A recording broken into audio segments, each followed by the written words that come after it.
World of Tanks crew tips. In most cases, you only need one radio operator per tech tree. Russia needs two. You can reuse the same radio operator on all of your tanks. Even with the penalty for specialty, it will level up faster than having many radio operators. You'll have more crew skills and perks. There will be a penalty to your radio range. However, your radios usually have a really good range. Usually you can reach across the map, so it doesn't matter. And you'll have a penalty to how much XP you earn, how much crew XP you get for your radio operator. However, overall, you get the benefit that you'll have more skills and perks for your radio operator sooner as opposed to having many radio operators.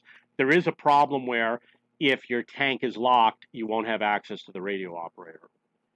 Put your zero skill BIA crew as commander, driver, or gunner. Do not use it for radio or loader because they have less skills and perks. You put your regular crew as a radio or loader.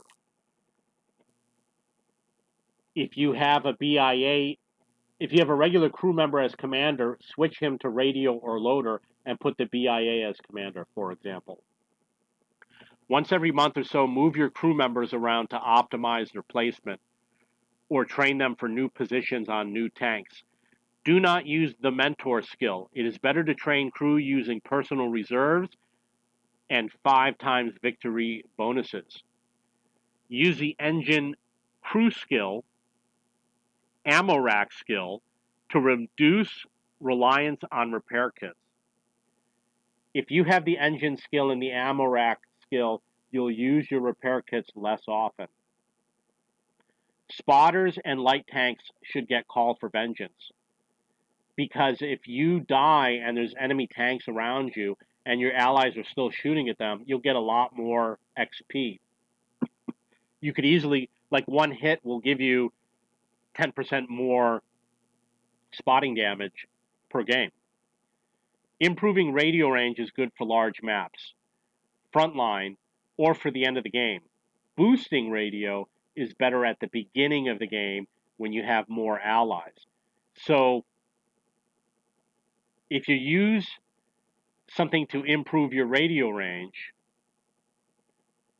it's like I said, if you're an SPG, you might want to use a different radio skill than a regular player. SPGs tend to make it to the end of the game, and they probably want the increased range because the light tanks might be far away on some of the maps, such as Grand Battles or Frontline. If your entire crew dies, your tank is disabled or dead,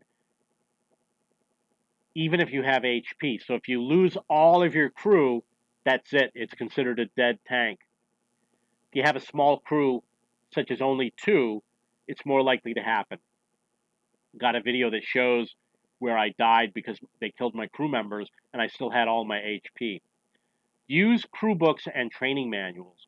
Do not suicide your tank. You'll get 0 XP for your crew. You only get XP for surviving crew. Use the med kit before the game ends so you get XP for any injured or dead crew. So if you have 5 injured crew members, use your med kit so you don't lose all that crew XP. Don't worry much about 0 skill BIA. You're going to earn a lot of them through the year just by playing or when you purchase a tank. Try to get skills that always work, such as camo. If you get camo, you always get the benefit. You're always going to need camo unless you're always spotted like a brawler. Some skills or perks only work in certain conditions, such as when firing or reloading. Had some more. Try to train your crew with premium vehicles that have lots of crew members. So what I did was I marked all of my tanks that have 5 or 6 crew, and I play them so I can upcrew, and I play them so I could train more crew members at the same time because it's not split. They all get the same amount. You get the same amount of crew XP if you have one crew member or if you have 6. If you have any questions or comments, please post below.